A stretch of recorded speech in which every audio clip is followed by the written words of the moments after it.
The secret radar that let American destroyers hunt in complete darkness at 2,333 hours on August 6, 1943. Thesk radar aboard USS Dunlap spotted 4 Japanese destroyers at 29,500 yards in total darkness. Commander Friedrich Musburger, directing Task Group 31.2 from Dunlap's bridge, had been anticipating this moment. The Japanese had no awareness that American ships were monitoring them. They had no radar capable of detecting the 6 American destroyers stationed in Leyte Gulf. In 17 minutes, 3 Japanese destroyers would be going down, and the Imperial Japanese Navy would face a defeat they could not justify. The Japanese group consisted of 4 destroyers carrying 900 troops, Terrain Force VA, on Kalambanga Island. Captain Kayu Sugiura commanded the unit from the destroyer Hajikaze.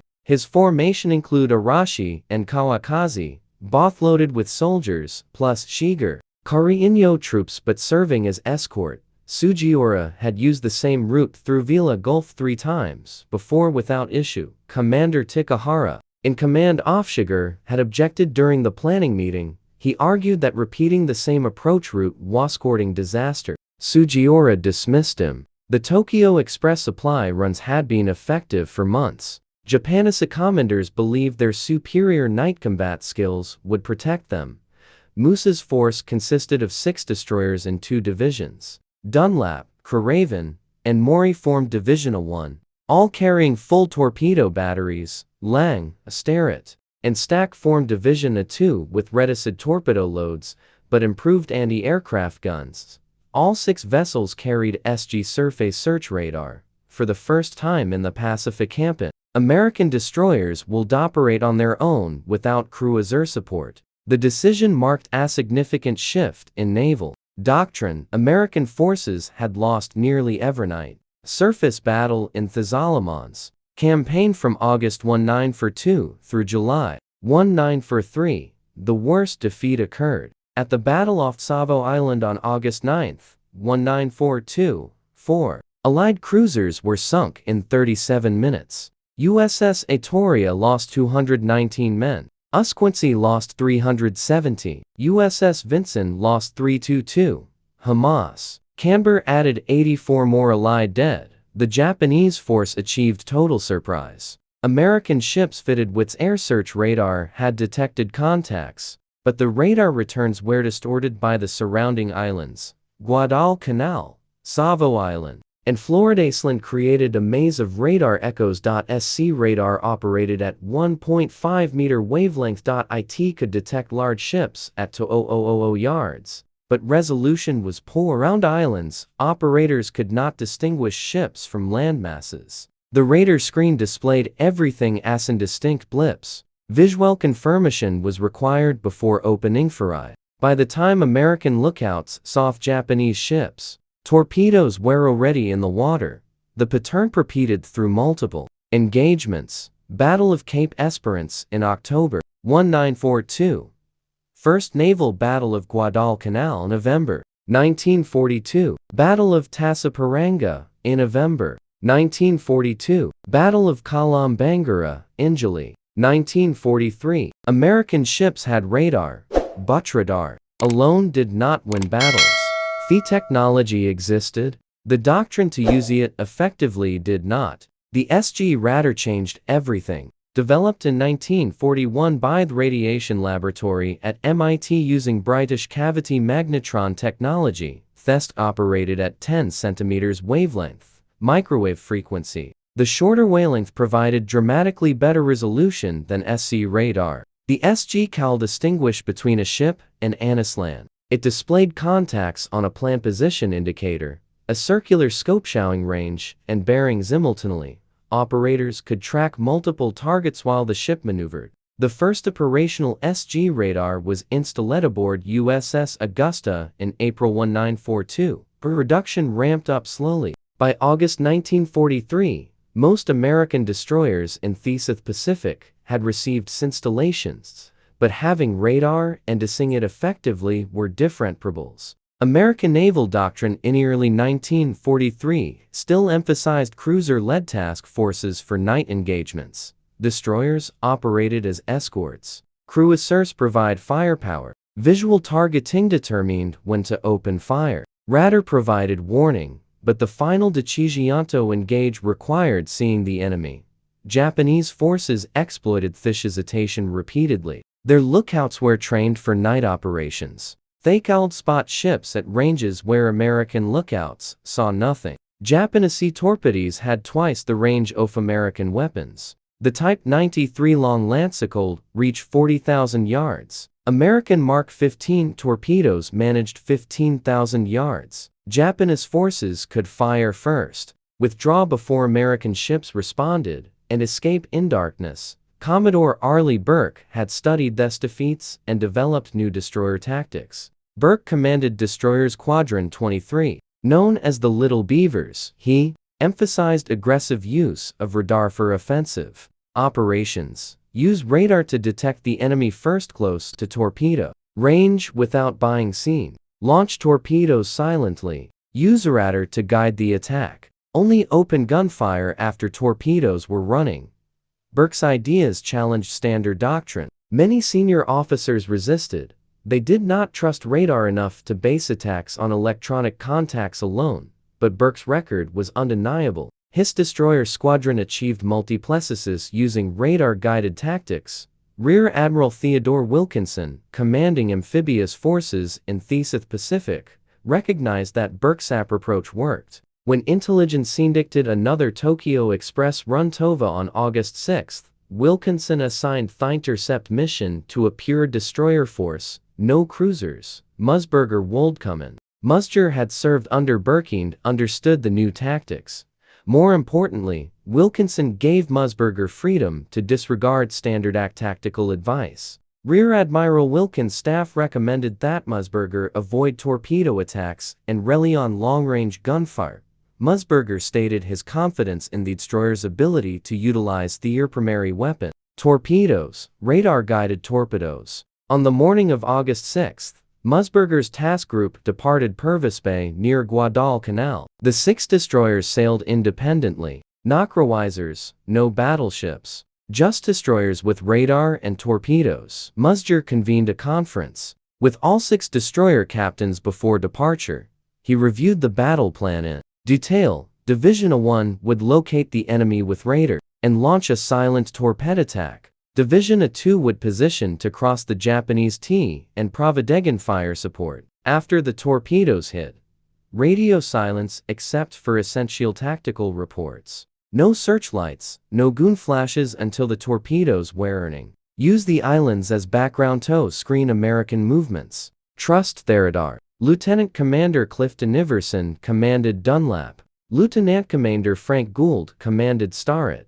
Both would later receive Navy Cross for their actions that night. But the planning conference emphasized that success depended on perfect radar operation and precise execution. Every ship needed to track the same targets. Every ship needed to calculate identical firing solutions. The combat information centers aboard each destroyer would coordinate the attack. The CIC was a relatively new concept.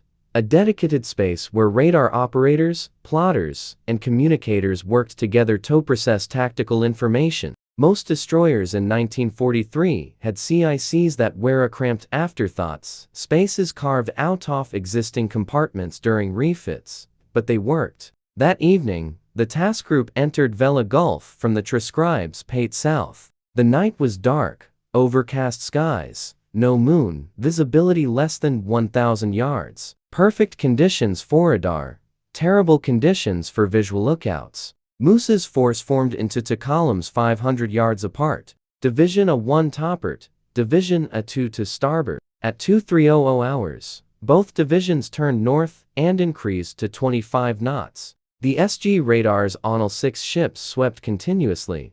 Kalambanga Island showed clearly on Thescaps to the east. Vela La Vela Islanto the west. The gulf between them was empty. At 2333, Dunlap's SG radar detected 4 contacts bearing 312 degrees, range 29500 YDS, almost due north. Caravan Khan feared the contact seconds later. Then Mori. The Japanese destroyers were exactly where Intelligence predicted 4 ships in column formation, heading south, at approximately 30 knots. Closing range. Musger ordered Division A1 to prepare for torpedo attack. Division A2 began maneuvering to cross the Japanesedia. All ships maintained radio silence. The CICs tracked the targets continuously, range decreasing. 27,000 yards 25,00020,000. The Japanese showed no indication fake new American ships were present. The radar, if they had any, was not detecting Moose Brothers destroyers. The mountainous bulk of Kolangara Island might be screening the American Foreigner Japanese radar was simply not escapable as American SG systems. At 1500 Yid, Musger ordered his Divisionto close to torpedo range. The 3 destroyers increased to 30 knots. Fetterget solution updated continuously. Enemy speed 30 knots. Course 180 range decreasing 10,000 yards 9,800 at 2341 range was 7,500 yards. Musagar order red torpedo launch. Dunlap fired 8 Mark 15 torpedoes. Craven fired 8. Maury fired 8. 24 torpedoes in the water in 63 seconds. All 3 destroyers turned hard toaster board immediately and increased tow flank speed. Using Kambanga Island's dark coastline as a screen, they withdrew at maximum speed. The torpedoes ran toward the Japanese formation at 46 knots. Time to impact, approximately 4 minutes. Division A2 had positioned toaster board of the Japanese formation. Lang, Starrett, and Stack held fire, waiting. The torpedo tracks were invisible to everyone except the sick plotters, who calculated impact times based on launch data. At 2346, the torpedoes hit. Multiple explosions. Hajikaze, Arashi, and Kawakaze were struck simultaneously. Fire erupted across all 3 destroyers. Secondary explosions as magazines detonated. Division A2 opened fire immediately. 5 guns from 3 destroyers concentrated on the burning Japanese ships. The muzzle flashes Leyte Gulf. Now, the Gulf palm. Japanese could see their attackers, but it was too late. Kawakaze had been hit in a magazine. She rolled over and sank within minutes. Hajikaze and Arashi were burning fiercely, dead in the water. Shigeru, the 4th Japanese destroyer, had not been hit. Commander Har saw his 3 companions explode. He saw no American ships until Division A2 opened fire. The gun flashes revealed American pigeons, but Har's lookouts had seen nothing before that moment. Hara fired 8 torpedoes toward the American destroyers, all missed. He ordered full speed and withdrew to the northwest. Mu's Brothers' 6 destroyers reformed and swept the area. By midnight, Hajikaze and Arashi had both sunk. Shigeru was gone, fleeing north. The engagement from first radar contact to final sinkings had lasted 26 minutes. American casualties. 1 sailor suffered a crushed hand in a non-combat accident during the battle. No American ships were hit. No American ships were damaged. 3 Japanese destroyers sunk. 685 Japanese soldiers lost, most by drowning. 525 Japanese sailors dead. Total Japanese casualties approximately 1210. The lopsided victory was unprecedented. American destroyers had never achieved such complete success in a night engagement. Musger's after-action report emphasized the role of SG radar. Quote, "The new SG radar made the success of this operation possible." Henneted. That radar allowed the American force to track the enemy from extreme range, positioned for optimal attack, and launch torpedoes before the Japanese they were present. The report also praised the combat information centers aboard each destroyer for processing radar data and coordinating the attack. But what Musger could not fully explain was why the Japanese had not detected his ships. Surely Japanese radar should have provided some warning. What nobody on the American side knew was that none of the 4 Japanese destroyers at Leyte Gulf carried operational radar. Japanese sea destroyer radar in 1943 was primitive. Most Japanese destroyers did not yet have radar installations. Those that did carried Type 22 surface search sets which operated at 10 centimeters like American Schrader, but with far less capable displays and processing. More critically, Japanese doctrine did not emphasize radar use. Even when radar detected contacts, Japanese commanders waited for visual confirmation before acting. Japanese training emphasized superior night optics. Their lookouts were genuinely better than American lookouts at visual detection. But lookouts cannot see through darkness at 30,000 yards. Radar could. Commander Har filed his after-action report upon returning Torable. He described the engagement as an ambush by unknown forces. Har reported that his destroyers came under torpedo attack with no warning. His lookout saw nothing until American ships opened engine fire. Har speculated that submarines might have been involved, or aircraft, or possibly coastal defense installations in Kalambangura. The possibility that 6 American destroyers had used radar to track his force from beyond visual range, calculate a perfect firing solution, and launch torpedoes silently did not appear in his report. The concept was outside the framework of how Japanese commanders understood night surface combat. Japanese naval intelligence analyzed reports from Leyte Gulf and other recent engagements. A pattern was emerging. American force were achieving surprise more frequently. American torpedo attacks were more accurate. Japanese lookouts reported that American ships seemed to know Japanese positions before visual contact. The logical conclusion was that American radar had improved dramatically, but Japanese intelligence had examined and captured American radar equipment. They knew Americans had microwave radar similar to Japanese systems. If both sides had comparable technology, why were Americans suddenly winning? What Japanese intelligence failed to understand was doctrine. Technology alone did not determine outcomes. How technology was used mattered more. Japanese commanders used radar as a supplement to visual lookouts. Americans are learning to use radar as the primary detection and targeting system. Visual confirmation was secondary. This doctrinal shift, more than any technical advantage, explained American success. Within days of Leyte Gulf, Musburger's tactics spread through the Pacific Fleet. Rear Admiral Wilkinson distributed the action report to every destroyer squadron commander. The message was clear. SG radar worked. Radar-guided torpedo attacks worked. Independent destroyer operations worked.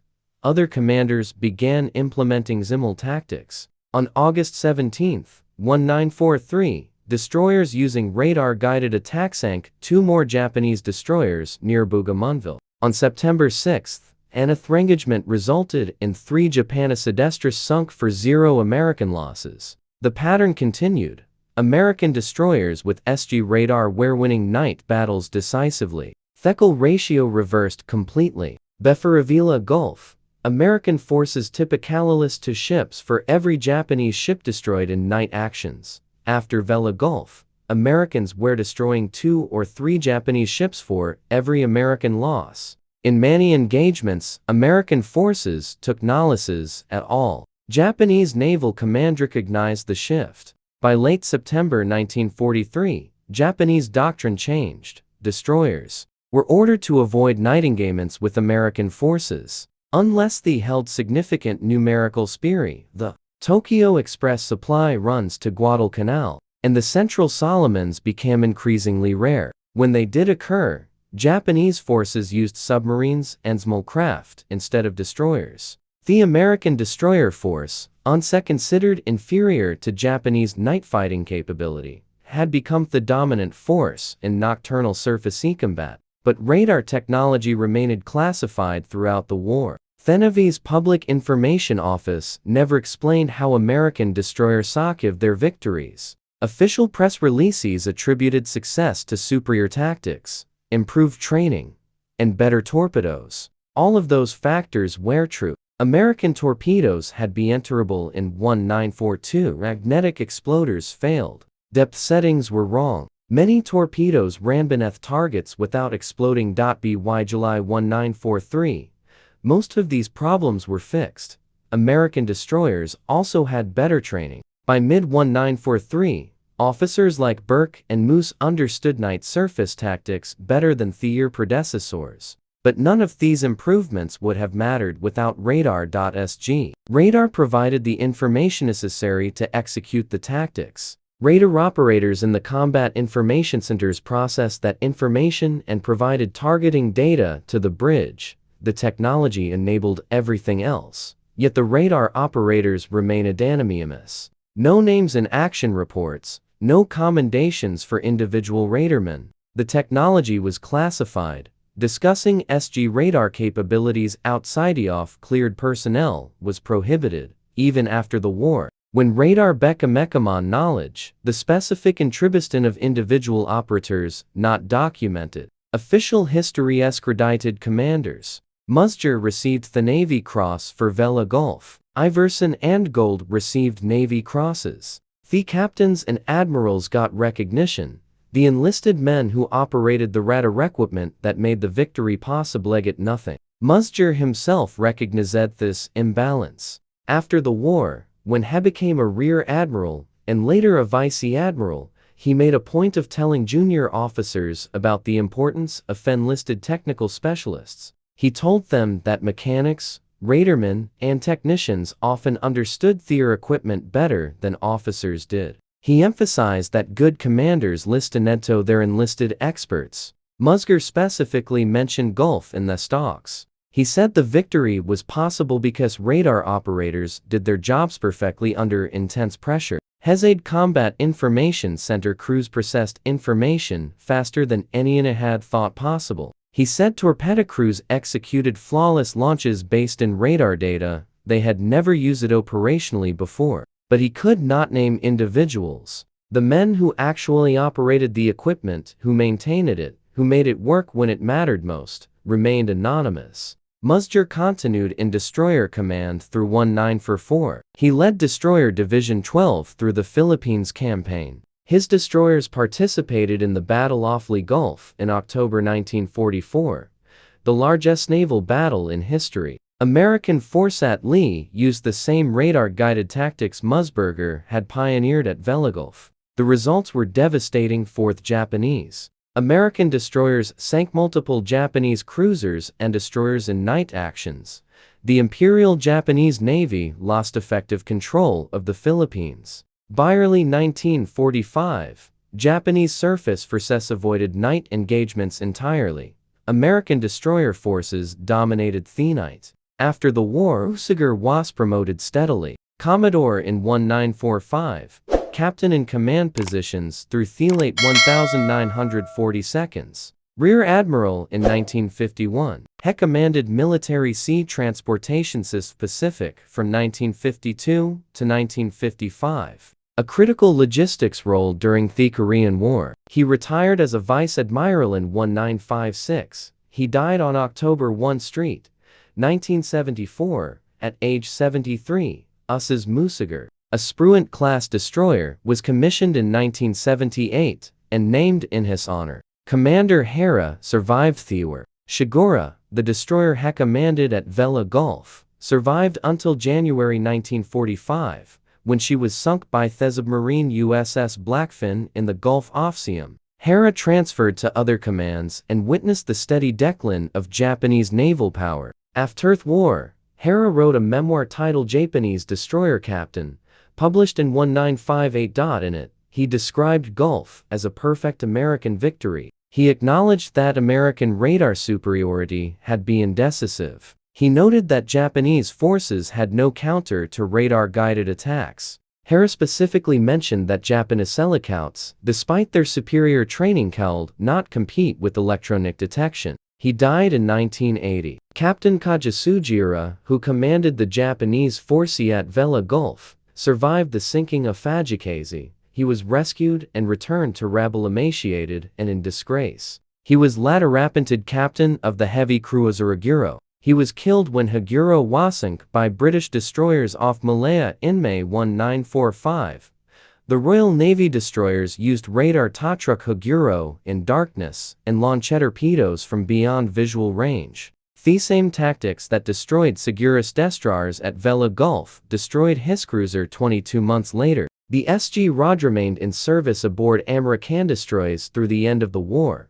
Approximately 1,000 SG units were produced during the war years. The system proved reliable under combat conditions. Operators learned to trust the displays. Commanders learned to base tactical decisions on radar information. By 1945, American naval doctrine had completely incorporated radar as the primary detection and targeting system for surface combat. Visual lookouts remained important, but they were secondary to electronic detection. After the war, radar technology advanced rapidly. The SG radar became obsolete by 1950 seconds. Newer systems with better resolution, longer range, and more sophisticated displays replaced it. These systems were removed from ships and either scrapped or sent to training facilities. Few examples survived. The National Museum of the United States Navy has some SG components in storage, but no complete system is on public display. The Combat Information Centers where radar operators worked were torn out during ship modernizations or destroyed when ships were scrapped. Dunlop, Moose's flagship at Leyte Gulf, survived the war. She participated in operations through 1945, including Uema and Okinawa. She was decommissioned in January 1946. She was sold for scrap in 1947. Her schrader was removed during decommissioning. No museum requested it. The equipment was either destroyed or sent to a training facility where it was eventually discarded. Nothing physical remains from the destroyer that made first radar contact at Leyte Gulf. At the Naval History and Heritage Command in Washington, there is a small exhibit about the Battle of Leyte Gulf. It features a photograph showing 6 destroyers in column formation.